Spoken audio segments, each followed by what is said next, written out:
제이비어 브런슨 주한미군 사령관의 발언으로 인해 미 하원 군사위원회가 발칵 뒤집혔습니다. 2029년 3월 이후부터는 주한미군이 힘을 잃습니다. 한국을 보호한다는 변명은 이제 안 통할 것 같습니다.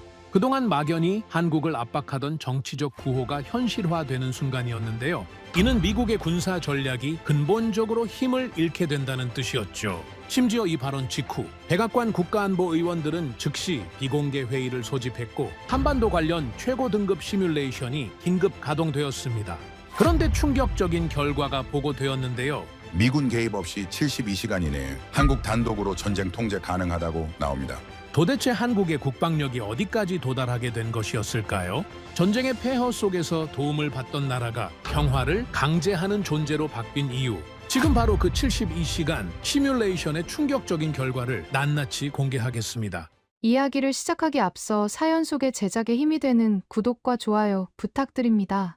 한국을 응원하신다면 대한민국 화이팅! 이라고 아래 댓글로 남겨주세요. 2029년 1분기 이전에 전작권 전환 조건이 달성될 것입니다. 그날 아침 저는 NSC 내부 회의실에 앉아 있었습니다. 미 하원 군사위원회 청문회가 화면 속에서 평소처럼 흘러가고 있었고 저는 다음 보고서 초안을 머릿속으로 정리하는 중이었습니다. 그런데 브론슨 사령관의 입에서 그 한 문장이 나오는 순간 저는 손에 쥔 머그컵을 테이블 위에 내려놓았습니다. 단순한 언급이 아니었습니다. 사령관은 공식 로드맵까지 제출했다고 밝혔습니다. 숫자가 찍힌 문서가 이미 의회에 전달된 상태라는 것이었습니다. 저는 즉시 화면 앞으로 몸을 당겨 앉았습니다. 청문회 중계는 이미 긴박하게 흘러가고 있었지만 실내 공기는 묘하게 달랐습니다. 같은 화면을 보던 보좌관이 말없이 눈만 굴렸고 복도 쪽에서 급한 발소리가 들려왔습니다. 워싱턴은 오랫동안 이 문제를 언젠가의 일로 다뤄왔습니다. 전작권 전환, 즉 한반도에서의 군사 지휘권을 미국에서 한국으로 넘기는 문제는 수십 년간 논의되어 왔지만 언제나 조건이 충족되면이라는 단서가 따라붙었습니다. 그 조건이 충족되는 날이 가까운 미래라고 생각한 사람은 적어도 제 주변에는 없었습니다. 그런데 브론슨 사령관은 공식 석상에서 숫자를 말했습니다. 수십 년간 조건부 미래로만 논의되던 그 사안이 갑자기 달력 위에 올라온 것이었습니다. 청문회 중계가 끝나기도 전에 제 휴대폰이 울렸습니다. 발신자는 NSC 비서실이었습니다. 아들러 분석관님, 지금 즉시 상황실로 오십시오. 저는 재킷을 집어들고 자리에서 일어섰습니다. 복도를 걷는 내내 이상한 느낌이 들었습니다. 평소 백악관의 복도는 바쁘지만 일정한 리듬이 있습니다. 사람들은 빠르게 오가면서도 서로 눈을 맞추고 짧은 인사를 나눕니다. 하지만 그날은 달랐습니다. 사람들은 서로 눈을 마주치지 않았고 대화는 짧고 작은 목소리로만 이루어졌습니다. 몸이 뭔가 잘못됐다는 것을 먼저 감지하고 있었습니다. NSC 상황실에 들어서자 전광판에는 한반도 작전 지도가 점등되어 있었습니다. 저는 22년 동안 이 방을 드나들었지만 그날처럼 빼곡하게 사람이 들어찬 모습은 드물었습니다. 국방부, 국무부, CIA, DIA까지 본래라면 서로 다른 회의실에서 서로 다른 보고서를 읽고 있어야 할 인물들이 한자리에 모여 있었습니다. 그리고 아무도 먼저 말을 꺼내지 않았습니다. 저는 자리를 잡고 앉아 분위기를 읽으려 했지만 분위기라는 것 자체가 존재하지 않는 것 같았습니다. 모두가 중심을 잡지 못한 채 서 있는 느낌이었습니다. 먼저 입을 연 것은 국방부 쪽 인사였습니다. 이미 준비된 시나리오입니다. 전작권 전환은 계획된 수순이에요. 국무부 인사가 곧바로 끼어들었습니다. 외교적 파장을 전혀 고려하지 않은 발표입니다. 타이밍 자체가 문제라고요. CIA 쪽에서는 짧게 한마디가 나왔습니다. 우리는 한국의 실제 능력을 과소평가했을 가능성이 있습니다. 그 말이 방안에 떨어지자 잠깐 정적이 흘렀습니다. 저는 그 말을 듣고 속으로 고개를 저었습니다. 과소평가라는 말이 무슨 근거인지 납득이 가지 않았습니다. 저는 지난 20여 년 동안 한국의 군사 데이터를 수백 번 들여다봤습니다. 경제는 눈부셨습니다. 반도체, 조선, 자동차. 누가 봐도 놀라운 성장이었습니다. 하지만 군사력은 달랐습니다. 전작권도 아직 없고 독자적인 핵억제력도 없으며 무기체계의 상당 부분이 여전히 외부에서 들어오는 나라. 저는 그렇게 분류하고 있었습니다. 회의는 2시간 가까이 이어졌지만 결론은 나지 않았습니다. 논의는 계속 제자리를 맴돌았고 핵심 질문조차 정리되지 않은 채 자리가 파하게 됐습니다. 이것이 계획된 발표인지 아니면 의도적인 압박인지 아무도 명쾌한 답을 내놓지 못했습니다. 저는 마지막으로 자리에서 일어나면서 보좌관이 테이블 위에 올려놓고 간 문서 하나를 집어들었습니다. 얇은 봉투 안에 담긴 몇 장짜리 자료였는데 겉표지에는 작은 글씨로 1급이라는 표시가 찍혀 있었습니다. 저는 아무 생각 없이 봉투를 열었습니다. 첫 페이지는 전작권 관련 일반 평가 자료였습니다. 익히 알고 있는 내용이었습니다. 두 번째 페이지도 비슷했습니다. 그런데 세 번째 페이지, 가장 아랫줄에 작게 쓰인 한 문장이 눈에 들어왔습니다. 저는 그 자리에서 멈췄습니다. 한국 독자 타격망 완성 단계. 그 바로 아래에는 짧은 주석이 덧붙어 있었습니다. 미군 의존도 제로에 가까움. 저는 그 문장을 2번, 3번 읽었습니다. 아무도 이 내용을 보고한 적이 없었습니다. 적어도 제가 아는 한 이 수준의 공식 평가가 문서에 등장한 것은 처음이었습니다. 독자 타격망이라는 개념 자체는 알고 있었습니다. 한국이 킬체인이니 KAMD니 하는 이름을 붙여 추진하고 있다는 것도 알고 있었습니다. 하지만 완성 단계라는 표현, 그리고 바로 뒤에 붙은 미군 의존도 제로에 가까움이라는 평가는 전혀 다른 의미였습니다. 보조 체계를 구축하고 있다는 게 아니었습니다. 독립적으로 작동하는 구조가 이미 완성 단계에 와 있다는 말이었습니다. 저는 문서를 들고 창가로 걸어가 다시 한번 그 문장을 바라봤습니다. 워싱턴의 저녁 하늘이 창 너머로 붉게 물들고 있었습니다. 머릿속에서 오랫동안 쌓아왔던 틀, 한국은 강력한 동맹이지만 독자 작전은 불가능하다는 그 틀 위에 처음으로 작은 금이 가는 느낌이 들었습니다. 손에 쥔 문서의 무게가 이상하게 무겁게 느껴졌습니다. 22년 동안 한반도를 분석하며 쌓아온 확신이 단 한 줄의 문장 앞에서 흔들리고 있었습니다. 저는 한참 동안 창밖을 바라보다가 천천히 사무실을 나섰습니다. 복도는 이미 텅 비어 있었고 이따금 지나가는 경비 직원의 발소리만 들렸습니다. 그날 저는 처음으로 깨달았습니다. 우리가 알고 있던 한국은 이미 존재하지 않는 나라일지도 모른다는 것을. 다음 날 아침 저는 전작권 관련 보조 자료를 공식 경로로 요청했습니다. 평소라면 보름쯤 걸리는 절차였지만 어젯밤의 분위기 탓인지 오전 중에 자료가 도착했습니다. 문서는 생각보다 훨씬 두꺼웠습니다. 표지에는 이런 제목이 적혀 있었습니다. 한국 독자 전쟁 수행 능력 평가. 저는 제목을 보고 잠시 멈췄습니다. 기존에 받아온 보고서들은 보통 지원 역량 혹은 연합작전 수행 능력을 평가 기준으로 삼았습니다. 독자 수행이라는 기준으로 작성된 보고서를 받아든 것은 처음이었습니다. 분류체계 자체가 바뀌어 있었습니다. 저는 커피도 한쪽으로 밀어두고 첫 페이지부터 천천히 읽어 내려갔습니다. 10분쯤 지났을 때 손이 저도 모르게 멈췄습니다. 수치들이 이상했습니다. K가구 자주포의 글로벌 수출 점유율은 70%에 육박했고 K2 전차의 연간 생산 체계는 수백 대 규모를 유지하고 있었습니다. KF-21 전투기는 국산화율 65% 이상을 이미 확보했다는 내용도 있었습니다. 저는 처음에 이 수치들이 과장되어 있다고 생각했습니다. 하지만 문서에는 출처와 검증 경로가 꼼꼼하게 달려 있었고 작성자 명단에는 제가 신뢰하는 분석관들의 이름이 올라가 있었습니다. 이것은 단순히 무기를 많이 만든다는 이야기가 아니었습니다. 보고서는 이것을 지속 가능한 전쟁 수행 능력이라는 표현으로 정리하고 있었습니다. 탄약이 떨어지거나 장비가 손상되어도 자체적으로 보충하고 교체할 수 있는 생산 기반이 이미 갖춰져 있다는 뜻이었습니다. 전쟁이 길어져도 버틸 수 있는 구조. 저는 그 의미를 되씹으며 다음 페이지로 넘어갔습니다. 힐체인과 KAMD 그리고 KMPR로 구성된 독자 타격망의 세부 구조가 도표와 함께 정리되어 있었습니다. 탐지에서 판단, 타격, 제거까지의 전 과정이 독립적으로 운영 가능하다고 평가되어 있었습니다. 그 아래에는 작은 글씨로 한 줄이 추가되어 있었습니다. 미군 ISR 지원 없이도 독립 운영 가능. 저는 그 줄을 읽고 잠시 창밖을 바라봤습니다. ISR이란 정보 수집, 감시, 정찰을 가리킵니다. 쉽게 말하면 적의 움직임을 탐지하고 분석하는 눈과 귀에 해당하는 기능입니다. 지금까지 저는 한국이 이 부분을 미군에 크게 의존하고 있다고 판단해왔습니다. 그것이 틀렸다는 말이었습니다. 저는 점심 무렵 자리에서 일어나 잠깐 복도를 걸었습니다.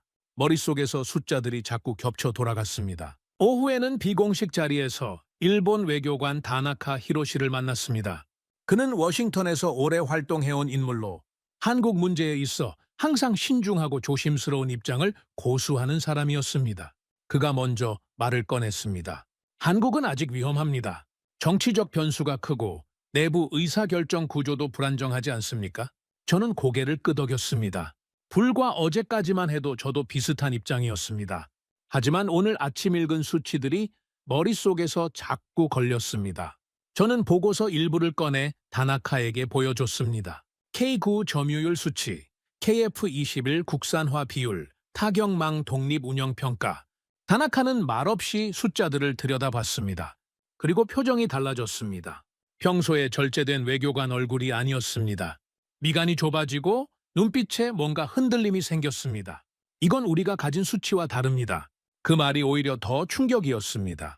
일본이 모른다는 것이었습니다. 지리적으로 가장 가까이 있고 외교 네트워크도 촘촘하게 유지하는 일본조차 이 수준의 데이터를 파악하지 못하고 있었다는 사실. 그 말은 다른 의미를 품고 있었습니다. 한국은 의도적으로 이 능력을 드러내지 않았다는 것이었습니다. 동맹국조차 모르는 능력이라면 이건 어느 순간부터 전략적으로 감춰진 전력이라는 뜻이었습니다. 저녁 무렵 독일에서 온 나토 분석관 클라우스 베버와 짧은 대화를 나눴습니다. 그는 군사 전략 분야에서 유럽에서 가장 냉정하기로 알려진 인물이었습니다. 제가 먼저 물었습니다. 이 데이터, 과장된 것 아닙니까? 클라우스는 잠시 저를 바라보다가 천천히 답했습니다. 아닙니다. 우리가 더 늦게 알았을 뿐입니다. 그리고 덧붙였습니다. 한국은 이미 나토 주요국보다 빠르게 전력 재편을 끝냈습니다. 우리는 예산 문제로 멈췄지만 그들은 계속 갔습니다. 저는 그 말을 듣고 잠시 아무 말도 할 수 없었습니다. 유럽이 한국보다 뒤처졌다는 말이 단순한 겸손으로 들리지 않았습니다. 숫자에 기반한 판단이었습니다. 유럽은 지난 수십 년간 재정 압박과 내부 갈등으로 국방비를 계속 조정해왔습니다. 반면 한국은 그 시간 동안 꾸준히, 조용히 멈추지 않고 달려왔다는 뜻이었습니다. 그날 밤 저는 혼자 사무실에 남아 보고서의 마지막 장을 읽었습니다. 마지막 평가 문구가 눈에 들어왔습니다. 고강도 전면전 상황에서도 한국군은 독자 수행 능력을 갖추고 있다는 공식 평가였습니다. 저는 그 문장을 3번 읽었습니다. 처음엔 오타인 줄 알았습니다.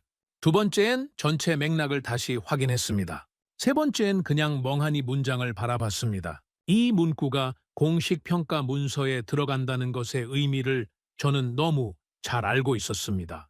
그것은 단순한 분석관의 개인 의견이 아니었습니다. 공식 인정이었습니다. 저는 몇 년 전 직접 작성했던 보고서 하나를 기억해냈습니다.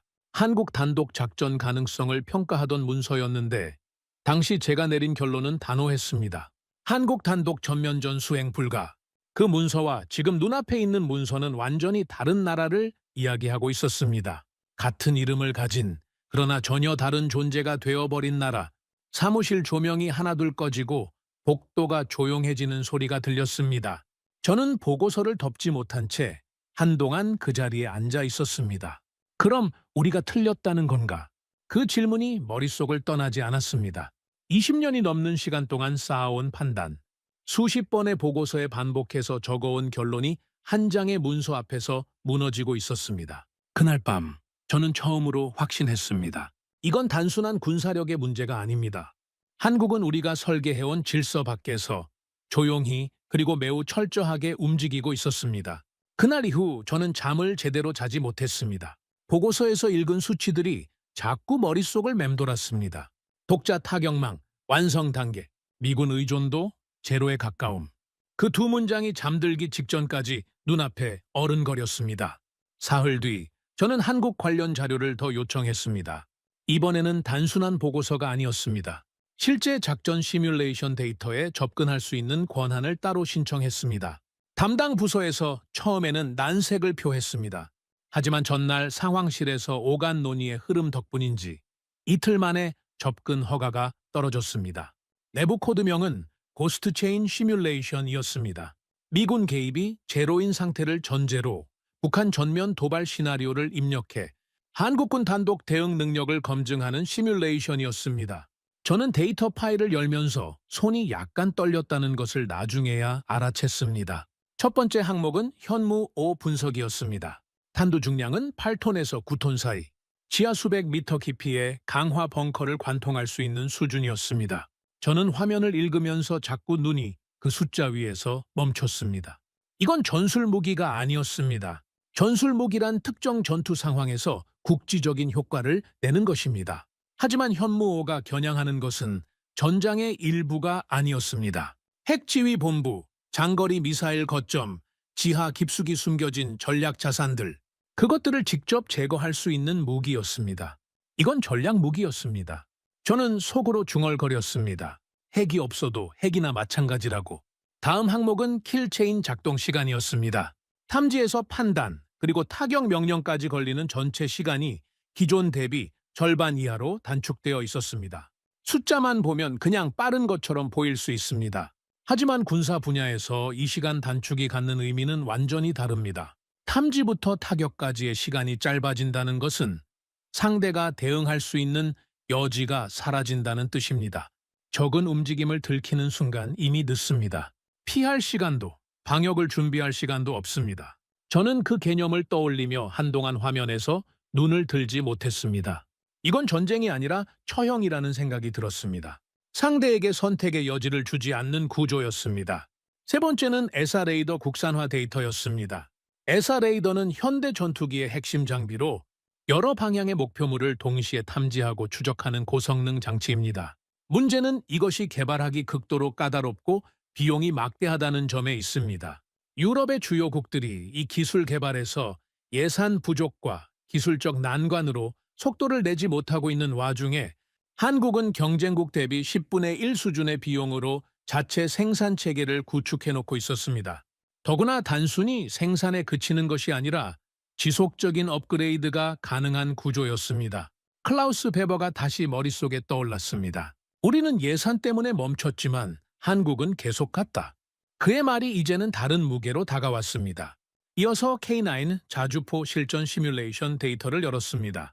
동시다발 포격 시나리오였습니다. 자동화된 사격 시스템이 작동하면서 특정 지역 전체를 초토화하는 데 걸리는 시간이 화면에 표시됐습니다.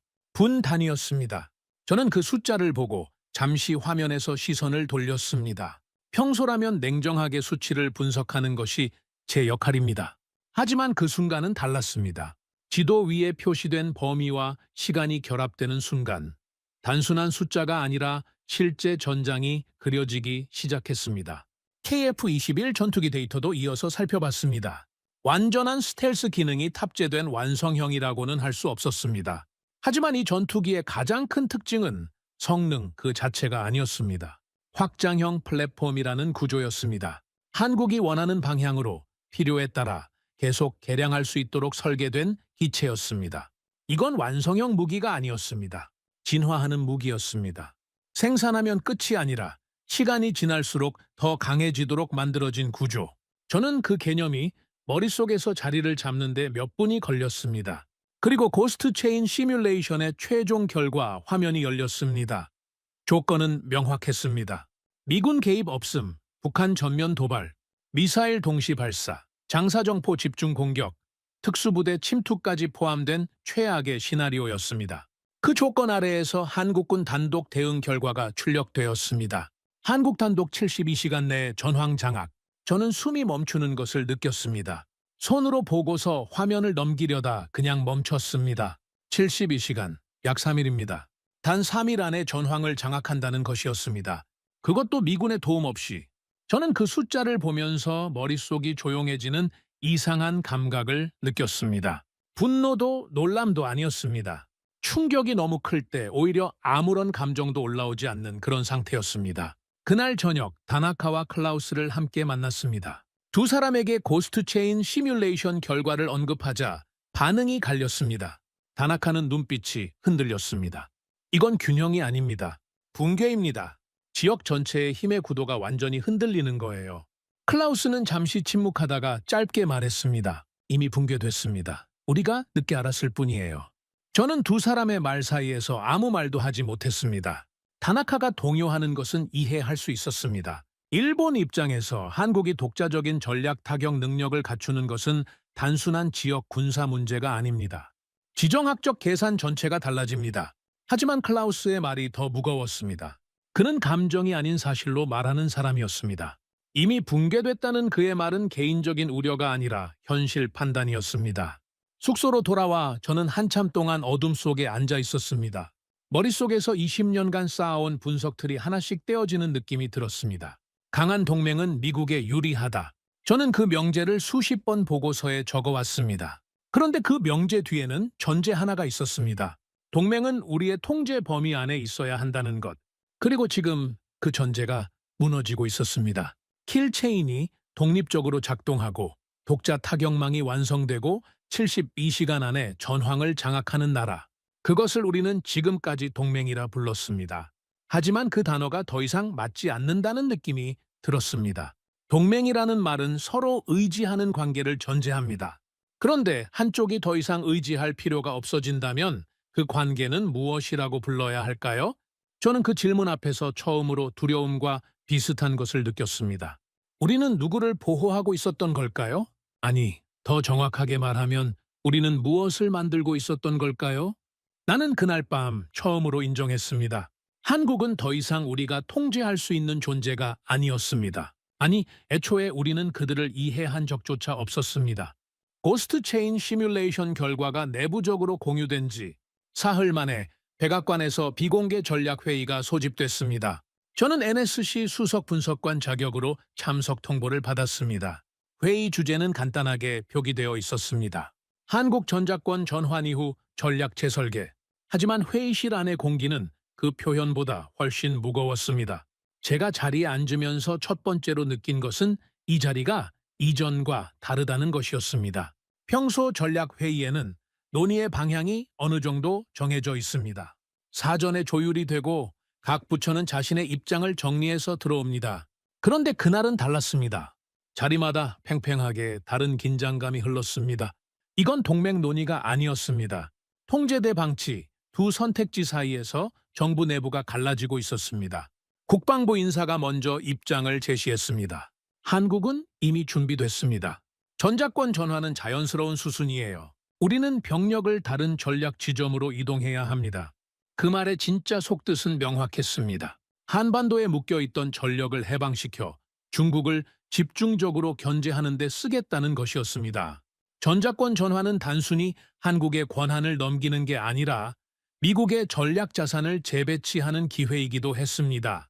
국무부는 곧바로 반대 목소리를 냈습니다.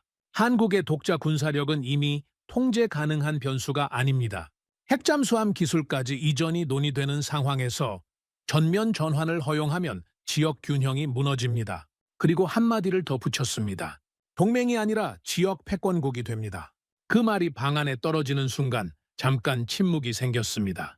패권국이라는 단어는 외교 용어에서 쉽게 쓰이지 않습니다. 그것은 단순히 강하다는 표현이 아닙니다. 주변 질서를 자신의 의지대로 움직일 수 있는 나라라는 뜻입니다. 그 단어를 한국에 붙이는 사람이 이 자리에 있다는 것 자체가 상황이 얼마나 달라졌는지를 보여줬습니다. 논의가 핵 잠수함 문제로 옮겨가면서 분위기는 더욱 날카로워졌습니다. 얼마 전 미국 행정부 최고위층에서 한국의 핵 잠수함 추진에 대한 정치적 공감을 표하는 발언이 나왔습니다. 그 발언이 공개되자마자 상무부가 강력하게 반발하고 나섰습니다. 핵연료 공급에 대한 통제권은 반드시 유지해야 합니다. 기술 이전은 단순한 안보 문제가 아니에요. 저는 그 말을 듣고 잠시 멈췄습니다. 핵연료 공급 통제, 그 표현 안에 무엇이 숨어 있는지 저는 바로 알아챘습니다. 비확산을 명분으로 내세우고 있었지만 본질은 달랐습니다. 핵심 연료를 쥐고 있어야 기술 의존성이 유지됩니다. 그 의존성이 사라지는 순간 통제력도 함께 사라집니다. 이건 안보 문제가 아니었습니다. 경제 패권의 문제였습니다. 저는 속으로 쓴웃음을 지었습니다. 우리는 동맹을 논하고 있었지만 실제로 탁자 위에 올라와 있는 것은 이익이었습니다. 회의는 3시간을 넘겼습니다. 국방부는 전략 재배치의 기회를 강조했고 국무부는 지역 균형의 위기를 경고했으며 상무부는 기술 통제의 필요성을 놓지 않았습니다. 같은 정부 안에서 세 개의 전혀 다른 한국이 논의되고 있었습니다. 회의가 끝날 기미가 보이지 않자 결론 없이 자리를 마무리하기로 했습니다. 대신 세 가지 시나리오가 검토 과제로 남겨졌습니다. 한국의 완전한 자유를 허용할 것인지, 기술 통제를 통해 속도를 조율할 것인지, 아니면 완전히 새로운 동맹 구조를 설계할 것인지. 저는 회의실을 나오면서 복잡한 감정이 뒤엉키는 것을 느꼈습니다. 그날 저녁, 다나카와 클라우스를 다시 만났습니다.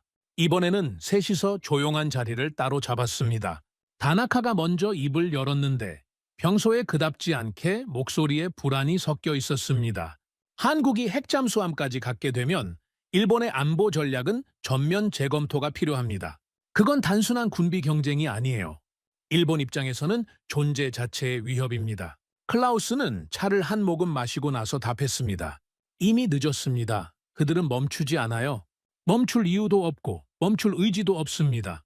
저는 두 사람을 번갈아 바라보다가 처음으로 제 생각을 드러냈습니다. 우리가 너무 늦은 건 아닐까요? 말이 입 밖으로 나오는 순간 그것이 단순한 질문이 아니라는 것을 느꼈습니다. 그건 인정에 가까운 말이었습니다. 숙소로 돌아오는 길에 저는 회의 후 전달된 내부 문건 한 장을 다시 꺼내 들었습니다. 회의 내용을 요약한 짧은 전략 평가서였는데 마지막 문장이 눈에 걸렸습니다. 한국의 군사적 자율성은 전략적 자산인 동시에 통제 불가능한 확전 변수라는 평가였습니다. 자산과 위협 두 가지가 같은 존재에게 동시에 붙어 있었습니다. 저는 그 문장을 몇 번 읽으면서 그 두 단어 사이의 거리가 얼마나 좁고 얼마나 위험한지를 생각했습니다. 과거에 저는 강한 동맹은 미국에 유리하다는 명제를 믿어 의심치 않았습니다. 하지만 그 명제에는 보이지 않는 경계선이 존재했습니다.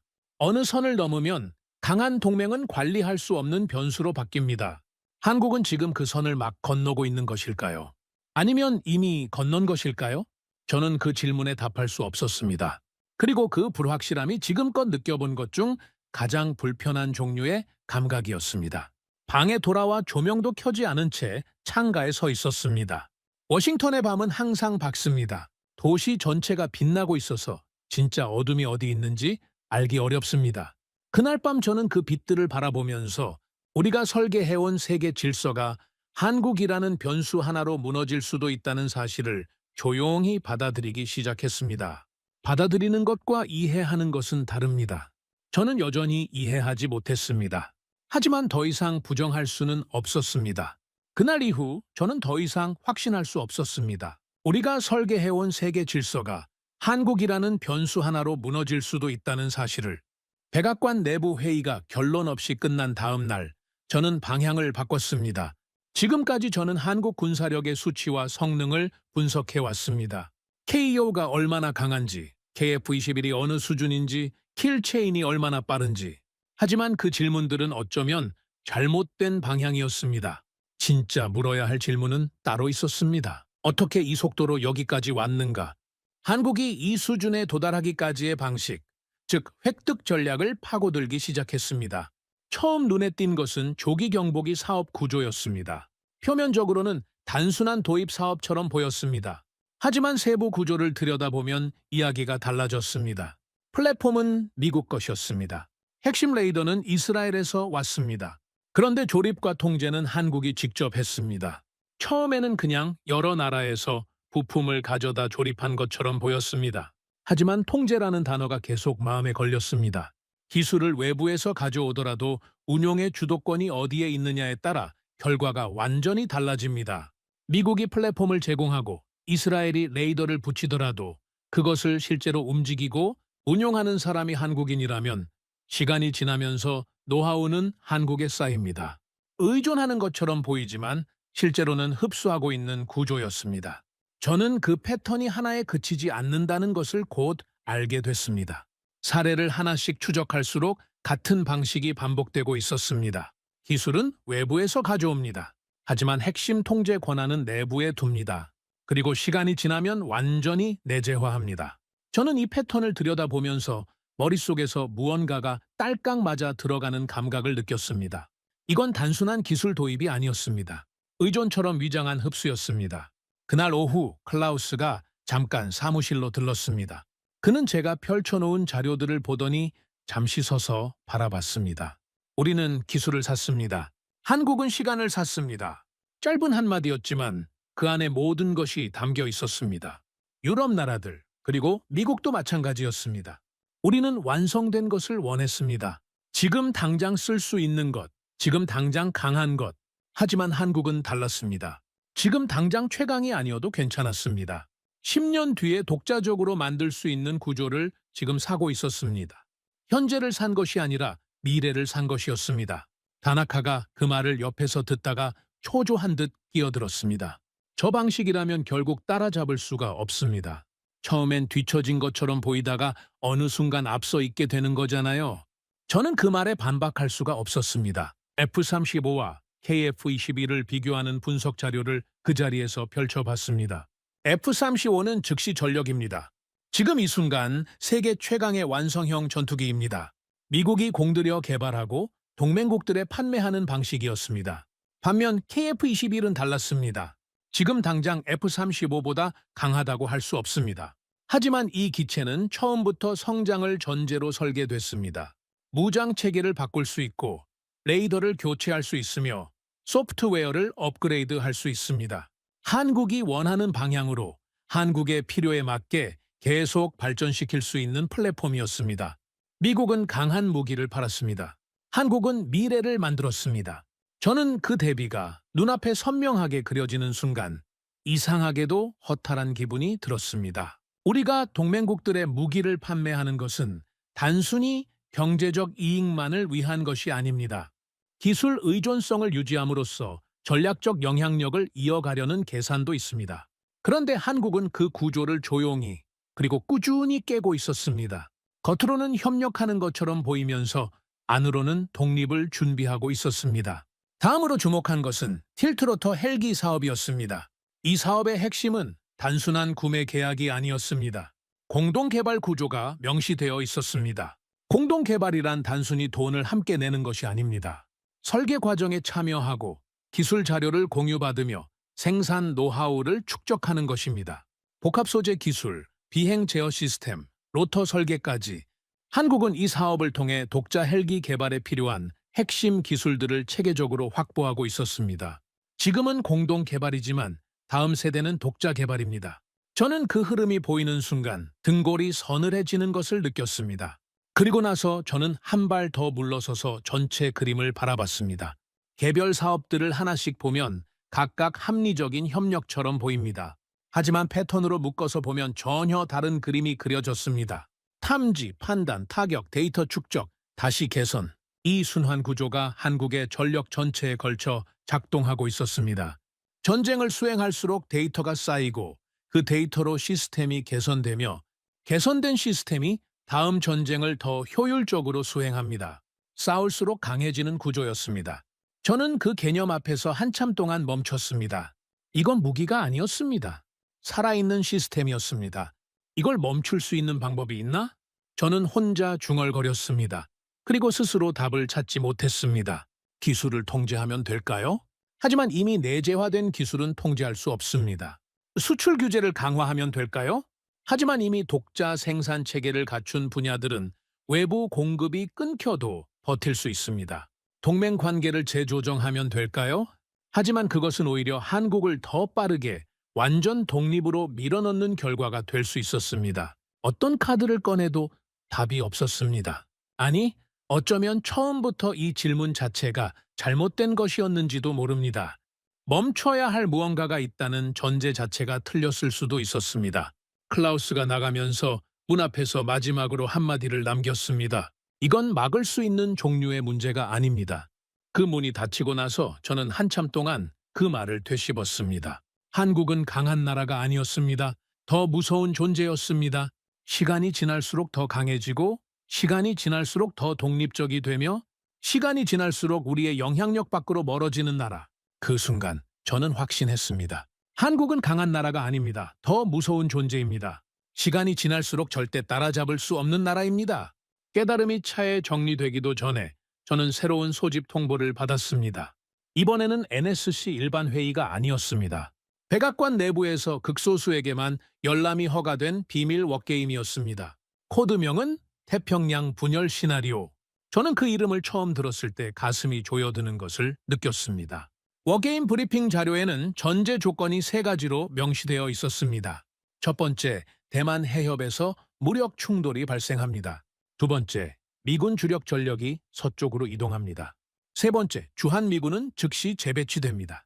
그리고 마지막 한 줄, 한반도에서 미군 전력 제로에 가까움. 저는 그 조건을 읽으면서 잠시 눈을 감았습니다. 이 시나리오는 단순한 가정이 아니었습니다. 미국이 동시다발 위기 상황에서 실제로 직면할 수 있는 선택의 문제였습니다. 대만과 한반도에서 동시에 위기가 발생했을 때 우리는 어디로 먼저 향해야 하는가?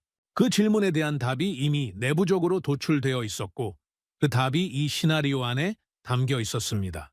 상황실에 들어서자 대형 스크린 3개가 나란히 켜져 있었습니다. 왼쪽은 대만 해협, 가운데는 남중국해, 오른쪽은 한반도. 3개의 지도가 동시에 활성화된 상황실을 보는 것은 제 경력에서도 드문 일이었습니다. 참관 인원은 소수였습니다. 모두 자리에 앉아 화면을 바라보고 있었고 아무도 잡담을 나누지 않았습니다. 저는 자리를 잡고 앉아 천천히 새 화면을 번갈아 봤습니다. 가운데 화면에서 미군 전력 표시가 하나씩 이동하기 시작했습니다. 대만 해협 방향으로 빠져나가는 전력들. 한반도 화면에서는 그 반대로 표시들이 줄어들었습니다. 그리고 북한 쪽에서 첫 번째 움직임이 입력됐습니다. 미사일 동시 발사, 장사정포 집중 공격, 특수부대 침투 감행. 시나리오 설계자들이 넣을 수 있는 최악의 조건들이었습니다. 저는 손을 무릎 위에 모은 채 화면을 지켜봤습니다. 그런데 한국군 대응이 시작되는 순간 저는 자세를 고추 세웠습니다. 30초 이내에 탐지가 완료됐습니다. 이어서 자동 위협 분류가 이루어졌습니다. 그리고 타격 우선순위가 설정됐습니다. 이 모든 것이 사람의 손을 거치지 않고 진행됐습니다. 저는 그 속도 앞에서 한 가지 생각이 머리를 스쳤습니다. 사람이 개입할 틈이 없다는 것이었습니다. 힐체인이 완전 자동화 상태로 작동하고 있었습니다. 위성과 레이더가 탐지한 데이터가 AI 기반 분석 시스템으로 넘어갔고 분석 결과에 따라 타격 명령이 자동으로 생성됐습니다. 그리고 동시다발 공격이 실행됐습니다. 북한의 주요 타격 자산들이 초기 단계에서 제거되기 시작했습니다. 공중에서는 KF-21과 F-35가 혼합 운용되고 있었습니다. 그런데 특이한 점이 있었습니다. 미군 데이터 링크 없이도 작전이 수행되고 있었습니다. 한국 자체의 지휘 통제 시스템이 독립적으로 돌아가고 있었습니다. 저는 화면을 보면서 속으로 중얼거렸습니다. 우리가 없어도 돌아간다. 지상에서는 K2 전차가 기동했습니다. K가구 자주포가 동시에 화력을 투사했습니다. 전선 곳곳에서 동시다발로 진행되는 작전들이 스크린에 표시됐습니다. 클라우스가 나지막하게 말했습니다. 이건 방어가 아닙니다. 통제입니다. 저는 그 말을 듣고 고개를 들지 못했습니다. 맞는 말이었습니다. 방어란 상대의 공격을 막아내는 것입니다. 하지만 지금 화면 속에서 벌어지고 있는 것은 달랐습니다. 상대가 움직이기 전에 이미 판을 장악하고 있었습니다. 반응하는 것이 아니라 주도하고 있었습니다. 시뮬레이션이 48시간 경과 시점에 도달했습니다. 전황 지도가 바뀌어 있었습니다. 북한의 주요 거점들에 제거 표시가 하나씩 찍혀 있었습니다. 지휘 체계는 마비 상태로 표시됐습니다. 저는 그 화면을 보면서 손을 모은 채 꼼짝도 하지 못했습니다. 말이 나오지 않았습니다. 다나카가 옆에서 낮게 중얼거렸습니다. 이건 균형이 아닙니다. 완전히 바뀌었어요. 그의 목소리에는 평소에 외교적인 절제가 없었습니다. 당혹감이 그대로 드러났습니다. 클라우스가 자리에서 몸을 약간 앞으로 기울이며 저를 바라봤습니다. 이제 이해됩니까? 왜 미국이 맡기려 하는지. 그 말이 조용하게 하지만 명확하게 귓속으로 들어왔습니다. 맡기려 한다는 표현이 걸렸습니다. 이전까지 저는 전자권 전환을 한국의 권한을 넘기는 것으로 이해했습니다. 미국이 선물처럼 건네주는 것으로. 하지만 클라우스의 표현은 달랐습니다. 맡긴다는 것은 신뢰한다는 뜻입니다. 감당할 수 있다는 것을 인정했기 때문에 맡기는 것입니다. 그 단어 하나가 구조 전체를 다르게 보이게 만들었습니다. 저는 천천히 의자의 등을 기대며 화면을 다시 바라봤습니다. 우리는 방패였다고 생각했습니다. 한국을 지키는 방패. 하지만 지금 이 시뮬레이션이 보여주는 것은 그 방패가 이미 필요 없는 상태라는 것이었습니다. 아니, 어쩌면 처음부터 방패의 역할이 우리가 생각했던 것과 달랐을지도 모릅니다. 한국은 우리의 보호 아래서 성장한 것이 아니라 그 시간 동안 우리 몰래 자라고 있었습니다. 시뮬레이션이 종료 직전 단계에 도달했습니다. 화면이 잠시 정지했습니다. 숫자 카운트다운이 멈췄습니다. 상황실 안이 완전히 조용해졌습니다. 저는 그 정적 속에서 숨을 멈췄습니다. 결과는 이미 나와 있었습니다. 이 시뮬레이션의 최종 수치가 무엇이든 간에 중요한 것은 이미 화면 속에서 전부 드러났습니다. 미군이 없어도 전황이 통제됩니다. 탐지, 판단, 타격이 자동으로 작동합니다. 48시간이 지나면 이미 판세가 기울어져 있습니다. 그 사실 앞에서 숫자 하나가 무슨 의미가 있겠습니까? 저는 숨을 멈췄습니다. 그리고 그 순간 깨달았습니다. 이 시뮬레이션의 결과는 중요하지 않았습니다. 이미 답은 나와 있었기 때문입니다. 화면이 멈춰 있었습니다. 카운트다운이 정지한 채로 상황실 전체가 숨을 참고 있었습니다. 누구 하나 먼저 말을 꺼내지 않았습니다. 키보드 소리도 없었습니다. 의자가 삐걱거리는 소리조차 들리지 않았습니다. 저는 두 손을 무릎 위에 모은 채 화면 중앙의 결과 창을 바라봤습니다. 그 정적이 얼마나 지속됐는지 모릅니다. 10초였는지 1분이었는지 시간 감각이 없었습니다. 그리고 카운트다운이 재개됐습니다. 숫자가 천천히 내려갔습니다. 그리고 화면에 문자가 출력됐습니다. 한국 승리, 완전한 작전 통제권 달성. 저는 그 문장을 읽으면서 아무런 감정도 올라오지 않았습니다. 감정이 없어서가 아니었습니다. 너무 많아서였습니다. 화면에는 추가 수치가 이어서 표시됐습니다.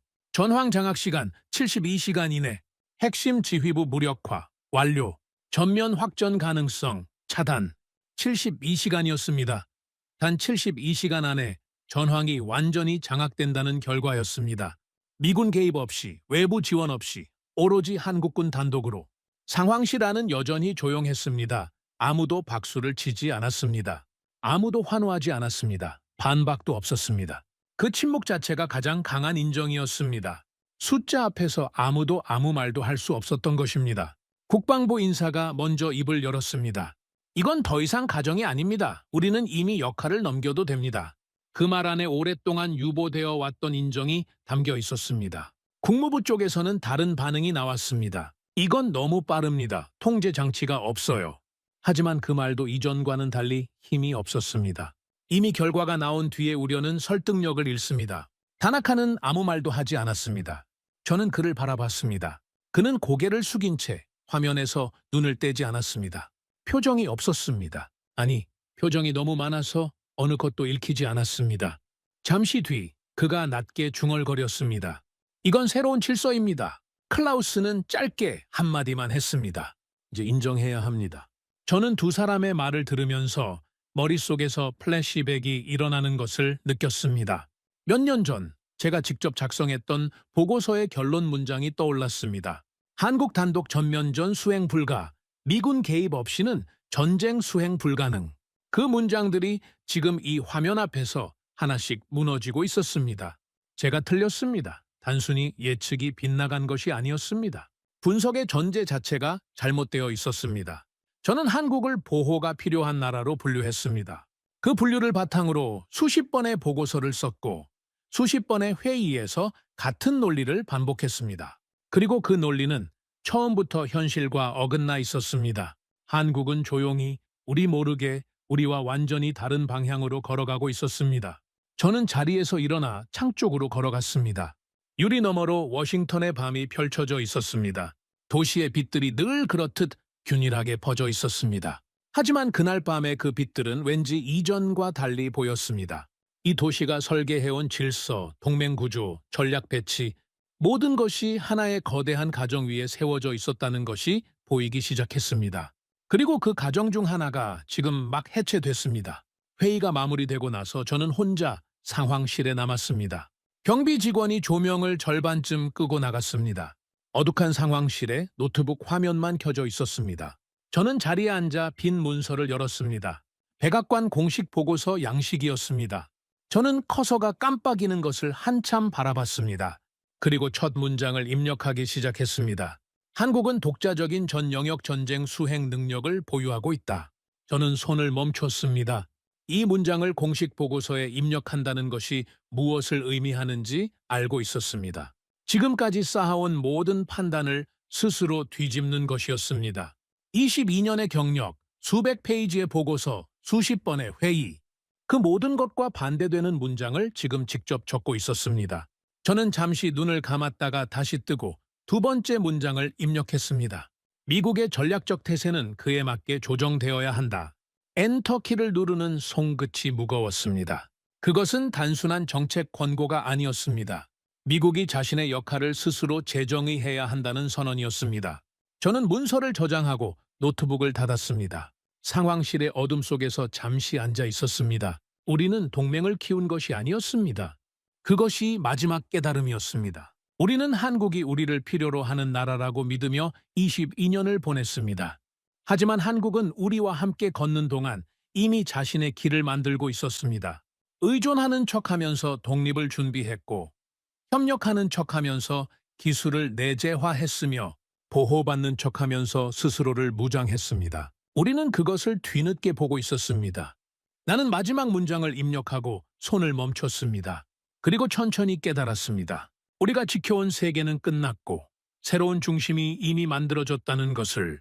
보고서가 내부적으로 공유되기 시작한 것은 며칠 뒤였습니다. 제가 작성한 두 문장인 한국의 독자 전쟁 수행 능력 보유와 미국의 전략 조정 필요성, 이 두 가지가 빠르게 상위 라인으로 전달됐습니다. 그리고 그 보고서는 워싱턴 안에만 머물지 않았습니다. 동맹국 채널을 통해 흘러나가기 시작했습니다. 나토에서 긴급 분석 회의가 소집됐습니다. 전력 기준을 재설정해야 한다는 논의가 시작됐다는 보고가 들어왔습니다. 일본 외무성에서는 안보 전략 전면 수정을 검토한다는 내용이 외교 채널을 통해 전달됐습니다. 동남아 주요국들에서는 한국의 방위 구조를 연구하겠다는 의사가 공식 경로를 통해 제기됐습니다. 저는 그 반응들을 보고받으면서 이상한 감각을 느꼈습니다. 한국이 강하다는 것을 이제 다들 알게 됐다는 사실이 놀라운 것이 아니었습니다. 그 강함이 기준이 되기 시작했다는 것이 놀라웠습니다. 따라야 할 모델, 비교의 기준점. 한국은 어느 순간부터 그 위치에 올라서 있었습니다. NSC 내부 문건도 업데이트됐습니다. 기존 전략 방향은 한국 방어였습니다. 새로운 방향은 한국과의 역할 분담이었습니다.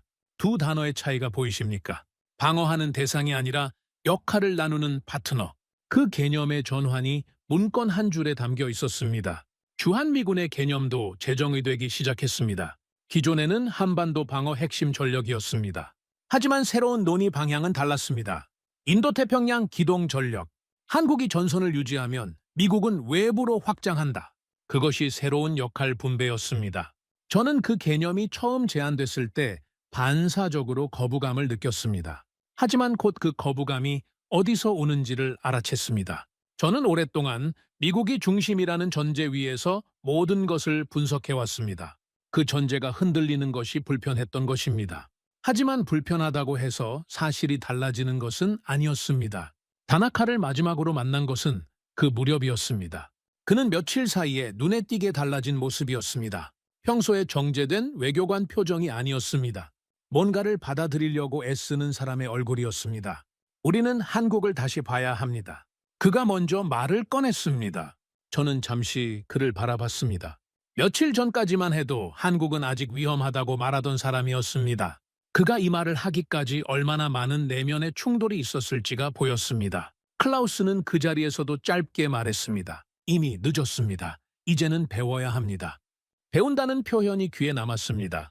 따라잡는다거나 경쟁한다는 표현이 아니었습니다. 배운다는 것, 그 단어 안에는 이미 상대가 앞서 있다는 인정이 담겨 있었습니다. 저는 혼자 사무실로 돌아와 마지막 분석을 정리하기 시작했습니다. 지난 몇 주 동안 들여다본 모든 데이터, 모든 시뮬레이션, 모든 대화를 하나의 결론으로 모아야 했습니다. 독자 전쟁 수행 능력, 지속 성장 가능한 군사 구조, 기술 내재화 시스템, 이 세 가지를 조합하면 한국을 설명하는 하나의 단어가 나왔습니다. 진화형 국가, 멈추지 않고 계속 강해지는 나라였습니다. 그런데 자료를 정리하면서 저는 더 깊은 곳에 있는 무언가를 발견했습니다. 한국은 단순히 전쟁을 잘하는 나라가 아니었습니다. 한국이 구축한 것은 전쟁을 막는 구조였습니다. 독자 타격 능력이 완성되고 킬체인이 자동화되며 72시간 안에 전황을 장악할 수 있다는 것이 알려지면 어떻게 될까요? 어떤 나라도 먼저 도발하려 하지 않습니다. 싸워서 이기는 것이 목표가 아니었습니다. 싸울 필요가 없는 상태를 만드는 것이 목표였습니다. 저는 그 깨달음 앞에서 잠시 자리에서 일어났습니다. 군사력을 억제 수단이 아닌 평화를 강제하는 구조로 활용한다는 개념. 이것은 단순히 강한 군대를 만드는 것과 다릅니다. 전쟁이 일어나지 않도록 만드는 설계입니다. 저는 창가로 걸어가 한참 바깥을 바라봤습니다. 과거의 한국을 머릿속에 그려봤습니다. 전쟁으로 국토가 폐허가 되었고 아무것도 없는 상태에서 다시 시작해야 했던 나라. 외부의 도움 없이는 설 수조차 없었던 시절. 그 나라가 지금 이 자리에 왔습니다. 세계가 기준으로 삼기 시작한 나라. 싸우지 않아도 이길 수 있는 구조를 가진 나라. 저는 그 사실이 단순한 성장이 아니라는 것을 느꼈습니다. 이것은 역사였습니다. 인류 역사에서 이렇게 짧은 시간 안에 이렇게 깊이 바뀐 나라는 없었습니다. 저는 마지막 보고서의 결론 문장을 입력하기 위해 자리에 앉았습니다. 한참 생각하다가 천천히 문자를 눌렀습니다. 한국은 더 이상 의존적인 동맹이 아니다. 한국은 인도태평양 질서를 규정하는 축이다. 저는 그 두 문장을 입력하고 나서 손을 그대로 두었습니다. 동맹이 아닌 축. 22년 전 제가 처음 한국 관련 보고서를 쓰기 시작했을 때 저는 이 나라를 관리 대상으로 분류했습니다. 오늘 저는 같은 나라를 기준이라고 적었습니다. 그 거리가 너무 멀어서 저는 잠시 그 두 단어 사이를 마음속으로 걸어봤습니다. 오래 걸렸습니다. 문서를 저장하고 노트북을 닫은 뒤 저는 자리에 앉아 눈을 감았습니다. 우리는 한국을 만든 것이 아니었습니다. 그 나라는 우리의 개입과 무관하게 자신의 힘으로 여기까지 왔습니다. 우리는 그 과정의 일부였을 뿐입니다. 그리고 이제 세계가 그들을 따라가고 있었습니다. 저는 창밖을 바라보았습니다. 그리고 조용히 중얼거렸습니다. 이제는 우리가 그들을 지켜보는 시대가 아닙니다. 그들이 세계를 움직이는 시대가 시작됐습니다. 혹시 이 이야기를 읽으시면서 여러분은 어떤 장면에서 가장 가슴이 뜨거워지셨나요? 전 세계가 기준으로 삼기 시작한 대한민국. 폐허에서 출발해 72시간의 신화를 만들어낸 나라. 그것이 바로 우리 대한민국입니다. 구독과 좋아요로 응원해 주시면 더욱 재미있는 이야기로 찾아뵙겠습니다. 해외 감동 사연을 소개해드리는 스페셜 코리아였습니다. 감사합니다.